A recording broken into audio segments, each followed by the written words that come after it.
네, 안녕하세요.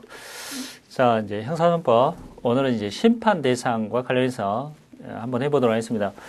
기소하면 기소 효과가 일단 기소했다는 말은 검사가 사건을 수사를 하다가 이제 법원에 넘겼다는 얘기거든요. 그러면 검사가 수사를 할 때 일단 뭐 임무 수사도 하고 강제 수사도 하고 그럽니다. 그러면 이제 강제 수사 여러분 알고 있는 뭐 체포 구속 뭐 이런 거 있죠. 그래서 뭐 체포나 구속을 해서 뭐 피의자 신문도 하고 막 이렇게 해요. 그래서 이제 검사가 수사의 결론이 요놈이 유죄다라고 생각을 하면 이제 사건을 법원에 넘깁니다. 그것을 우리는 통상 이제 기소했다 이렇게 말을 해요. 그러면 이제 기소를 하면 법원이 심판을 하게 되거든요. 그 사건을 심판합니다. 만약 검사가 수사만 하고 기소를 안 해버리면 심판을 안 해요. 그런데 이제 기소를 하게 되면 법원이 이제 드디어 심판을 할 수 있어요. 그것을 우리가 뭐라고 하냐면 심판을 개시한다 이렇게 말을 해요. 그래서 기소 효과 첫 번째 이제 심판을 개시할 수 있습니다.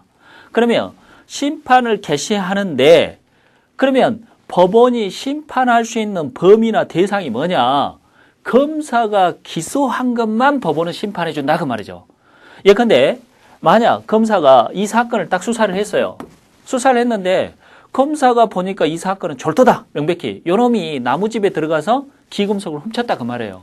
그러면 이제 그것을 절도로 공소장에 기재를 해갖고 만약 공소장을 냈어. 그러면 우리가 공소장을 내면 기소했다고 이렇게 말합니다. 그러면 절도로 기소를 딱 했어요. 법원이 보니까 심리를 해보니까 이게 절도가 아니다 그 말이에요. 요놈이 횡령을 한 거예요. 횡령을. 그러면 검사가 기소한 것만 심판을 하기 때문에 법원은 너 횡령죄 유죄 이렇게 할 수 있느냐? 안 된단 말이에요. 이게 이 범죄 사실이 만약 횡령이라면 검사가 기소한 절도냐 아니냐 그것만 심판하거든. 그러면 횡령이라면 절도는 아니란 얘기 아닙니까? 맞습니까? 그러면 법원은 횡령죄 유죄 판결을 하는 게 아니라 무슨 판결을 하게 돼요? 절도죄 무죄 판결을 하게 된다 그 말이에요.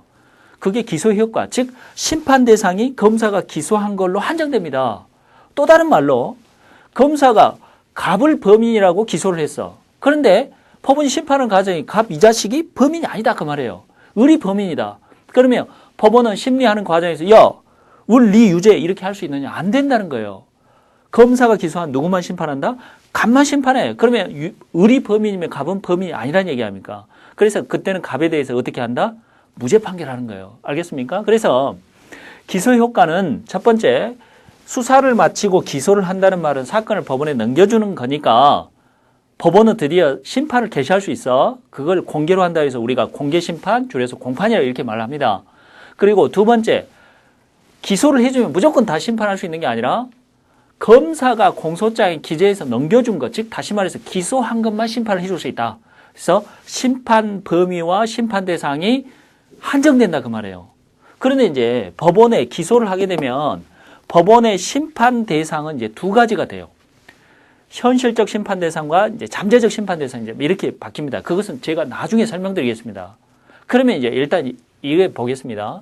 예컨대 갑이 3월 1일 10시에 여기 앞에서 뭔가 범죄를 저지른 사실이 있다. 요놈이. 그것을 검사가 절도로 기소했다. 그러면 법원은 심판을 딱 해보니까 이 범죄 사실 절도가 아니라 뭐다? 횡령이다 그 말이에요. 횡령. 그러면 법원은 횡령, 유죄 이렇게 심판할 수 있느냐? 안 된다는 얘기지.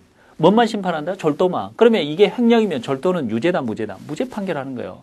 문제는 이렇게 심판을 하게 되면 문제가 어떻게 되는 겁니까? 요놈은 분명히 횡령을 범했다 그 말이에요. 근데 횡령을 범한 놈에 대해서 절도죄 무죄 판결하면 그것은 형사소송이 추구하는 실체적 진실이 아니다. 아니다 그 말이죠. 그러면 법원은 횡령죄 유죄 판결을 해야 될 거 아닙니까?